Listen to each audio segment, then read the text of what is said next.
making that happen. Mark DeMoss is founder of the DeMoss Group. It's a PR firm here in Atlanta, Georgia. He's also a Liberty University graduate and trustee. He's also an advisor to the Romney campaign. Wow, when you told me that this was going to happen, I have to admit, I sat back and I was surprised, as a lot of people are. So let's just talk about how significant this commencement speech is. Well, I think it's significant for the university and for Governor Romney. Liberty University has become over the years a good stop for a lot of conservative candidates and office holders, including a sitting president one time. And so it's a great opportunity for the university to showcase the university. It's a great opportunity for Governor Romney to speak to probably 30,000 people, mostly conservatives and evangelicals, in one spot from all 50 states. And I think it'll be a great day for everybody. Okay, so we've talked about the platform, all the people, what this could do. Obviously, it's coming with some controversy. We'll get to that in a moment. But the news of the evening into today, of course, is the fact that the President of the United States came out in support of gay marriage. You know, in 2008, Obama overperformed among evangelicals based on his record. Now he's supporting openly gay marriage. How do you think that that's going to make an impact on the evangelicals this year? Well, it's an important issue to an awful lot of people, and now we have distinctly different positions in the two candidates. In 2008, Senator Obama, campaigning, said marriage ought to be between a man and a woman, and that's Governor Romney's position, and now the president's position is different. So you have a contrast, and voters will pick. And as you know, Tony Perkins has been talking about this. This is what he told CNN this morning.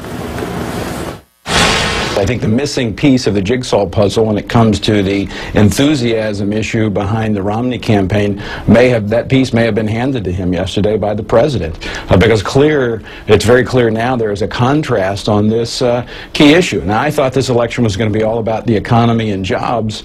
I think we're going to see another presidential election in which the issue of marriage is going to be front and center in the debate. So what do you think? The president coming forward saying he supports gay marriage, does this push evangelicals even closer to Romney and voting for him? Well, I think it will push a significant majority of them closer to him, and it is an important issue. I think the economy is still an important issue to everyone. But again, we have a clear contrast that was maybe less clear previously. Now, the controversial part, students not too happy that a Mormon is giving the commencement speech at Liberty University. A number of the students making comments on Facebook. This one in particular I want you to respond to. The student says, I can't support Romney, and I'm happy I decided not to walk in the commencement this year. Liberty University should have gotten a Christian to speak, not someone who practices a cult. Shame on you, Liberty University.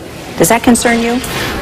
No, I mean, as students, you know, we want all the students to enjoy their graduation, but he obviously doesn't know, and some may not know, that actually in recent years a majority of Liberty University's commencement speakers have been from outside the evangelical Christian faith. Mitt Romney's actually the third Mormon to address a Liberty University commencement. In the last several years, we've had a Catholic, a Jew, another Mormon, and so we think students would like to hear, in most part, would like to hear from someone who very well could be the next president of the United States, and it's a great opportunity. So what do you think the biggest misunderstanding is for these folks about Mitt Romney? I don't know. But they'll get a good opportunity to hear from him, to see him up close, and over the next 6 months draw conclusions. But I think you know, primaries are one thing when you have a choice of 6 or 8 or 10 candidates to choose from, and then the process whittles it down to a point where we are now, where one of these two men will be the next president of the United States, and people need to look at these two and get on with making a choice, I think. You know, you obviously knew Jerry Falwell Sr. very well. He was a mentor to you. How do you think he would feel about this? This would be a proud day for Jerry Falwell. He actually met Governor Romney just 7 months before he died in 2007. Jerry Falwell did, in the governor's home in Massachusetts. And it was a very warm meeting that I was part of. And he had a lot of respect and admiration for him. And as the founder of Liberty University, I think Jerry Falwell Sr.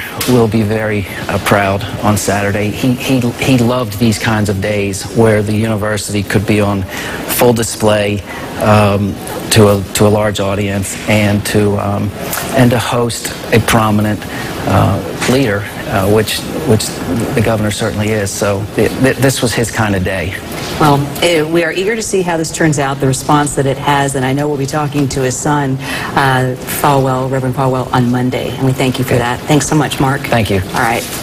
Well, Liberty calls itself the largest evangelical university in the world with 82,500 students on campus or online.